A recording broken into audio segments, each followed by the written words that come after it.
ज्ञान मंथन में आप सभी का हार्दिक अभिनंदन करते हैं। मैं हूं सुबोध और दोस्तों आज के अपने इस वीडियो में हम आपको श्रीमद् भागवत महापुराण के प्रथम स्कंध के अध्याय 2 की कथा बतलाने वाले हैं, जिसमें भगवत कथा और भगवत भक्ति का महात्म्य का जानकारी दिया गया है। तो चलिए दोस्तों कथा प्रारंभ करते हैं। श्री व्यास जी कहते हैं, शौनकादि ब्रह्मवादी ऋषियों के ये प्रश्न सुनकर रोमहर्षण के पुत्र उग्रश्रवा को बड़ा ही आनंद हुआ। उन्होंने ऋषियों के इस मंगलमय प्रश्न का अभिनंदन करके कहना प्रारंभ किया। सूत जी ने कहा, जिस समय श्री सुखदेव जी का यज्ञोपवीत संस्कार भी नहीं हुआ था, सूत्रालौकिक वैदिक कर्मों के अनुष्ठान का अवसर भी नहीं आया था, उन्हें अकेले ही संन्यास लेने के उद्देश्य से जाते देखकर उनके पिता व्यास जी विरह से कातर होकर पुकारने लगे, बेटा बेटा। उस समय तन्मय होने के कारण श्री सुखदेव जी की ओर से वृक्षों ने उत्तर दिया, ऐसे सबके हृदय में विराजमान श्री सुखदेव मुनि को मैं नमस्कार करता हूँ।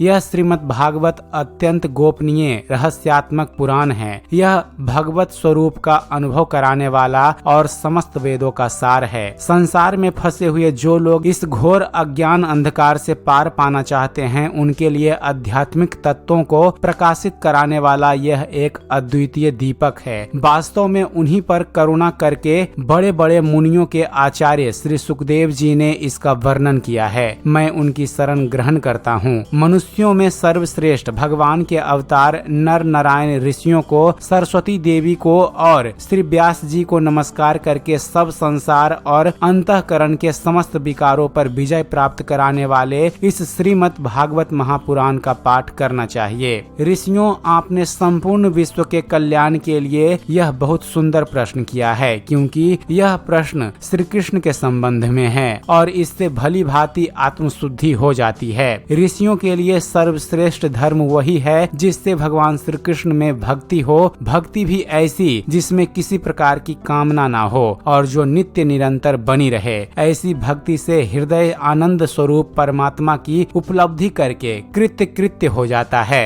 भगवान श्री कृष्ण में भक्ति होते ही अनन्य प्रेम से उनमें चित्त जोड़ते ही निष्काम ज्ञान और वैराग्य का आविर्भाव हो जाता है। धर्म का ठीक ठीक अनुष्ठान करने पर भी यदि मनुष्य के हृदय में भगवान की लीला कथाओं के प्रति अनुराग का उदय ना हो तो वह निराश्रम ही श्रम है। धर्म का फल है मोक्ष। उसकी सार्थकता अर्थ प्राप्ति में नहीं है। अर्थ केवल धर्म के लिए है। भोग विलास उसका फल नहीं माना गया है। भोग विलास का फल इंद्रियों को तृप्त करना नहीं है। उसका प्रयोजन है केवल जीवन निर्वाह। जीवन का फल भी तत्व जिज्ञासा है। बहुत कर्म करके स्वर्ग आदि प्राप्त करना उसका फल नहीं है। तत्ववेता लोग ज्ञाता और ज्ञेय के भेद से रहित अखंड अद्वितीय सच्चिदानंद स्वरूप ज्ञान को ही तत्व कहते हैं। उसी को कोई ब्रह्मा, कोई परमात्मा और कोई भगवान के नाम से पुकारते हैं। श्रद्धालु मुनिजन भागवत श्रवण से प्राप्त ज्ञान वैराग्य युक्त भक्ति से अपने हृदय में उस परम तत्व रूप परमात्मा का अनुभव करते हैं। शौनक आदि ऋषियों, यही कारण है कि अपने अपने वर्ण तथा आश्रम के अनुसार मनुष्य जो धर्म का अनुष्ठान करते हैं, उसकी पूर्ण सिद्धि इसी में है कि भगवान प्रसन्न हो। इसलिए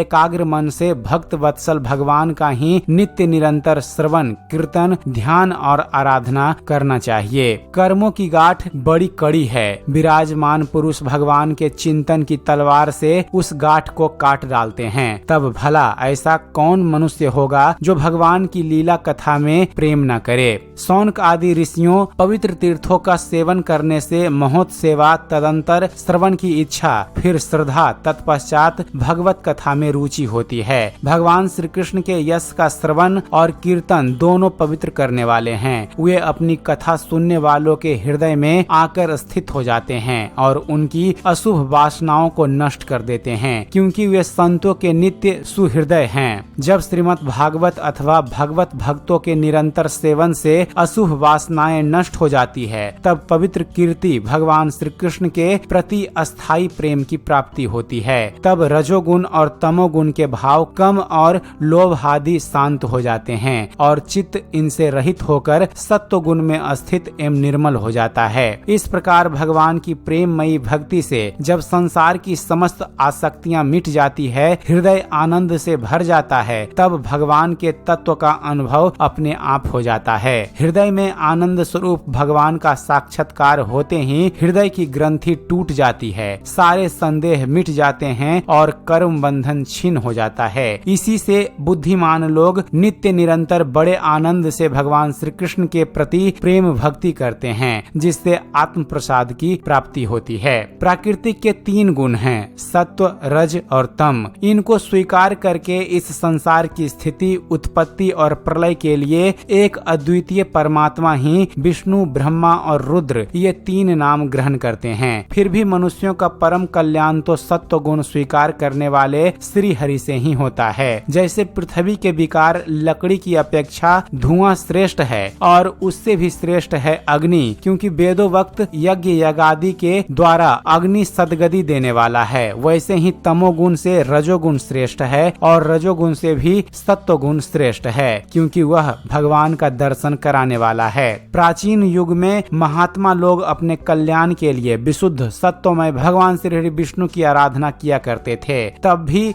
जो लोग उनका अनुसरण करते हैं वे उन्हीं के समान कल्याण भाजन होते हैं। जो लोग इस संसार सागर से पार जाना चाहते हैं वे यद्यपि किसी की निंदा तो नहीं करते, न किसी में दोष ही देखते हैं, फिर भी घोर रूप वाले तमोगुणी, रजोगुणी, भैरव आदि भूपतियों की उपासना न करके सत्वगुणी भगवान विष्णु और उनके अंश कला स्वरूपों का ही भजन करते हैं। परंतु जिसका स्वभाव रजोगुणी अथवा तमोगुणी है, वे धन, ऐश्वर्य और संतान की कामना से भूत, पितर और प्रजापतियों की उपासना करते हैं। क्योंकि इन लोगों का स्वभाव उन भूत आदि से मिलता जुलता होता है, वेदों का तात्पर्य श्री कृष्ण में ही है, यज्ञों के उद्देश्य श्री कृष्ण ही हैं, योग श्री कृष्ण के लिए ही किए जाते हैं और समस्त कर्मों की परिसमाप्ति भी श्री कृष्ण में ही है। ज्ञान से ब्रह्म स्वरूप श्री कृष्ण की ही प्राप्ति होती है। तपस्या श्री कृष्ण की प्रसन्नता के लिए ही की जाती है।